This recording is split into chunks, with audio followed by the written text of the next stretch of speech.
সুখের কারণ বৃথায় সুখেতে তারা ভুলিয়া আমায় অকার্য কুকার্য করি সময় কাটায়। শ্বশুর শাশুড়ি পতি নহে লক্ষ্মীমতি বাক্যবান বর্ষে সদা তাহাদের প্রতি।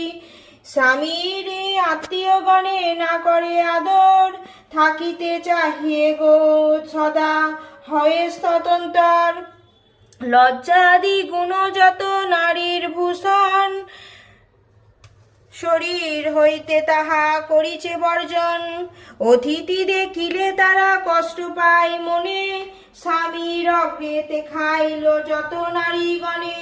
পতিরে করিছে এলা না শুনে বচন ছাড়িয়াছে গৃহস্থলী ছেড়েছে রন্ধন।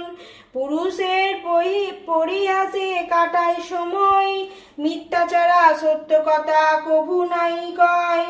সতত তাহারা মোরে জ্বালাতন করে চপলার প্রায় তাই ফিরি দাঁড়ে দাঁড়ে। ঈর্ষাদেশ হিংসাপূর্ণ মানব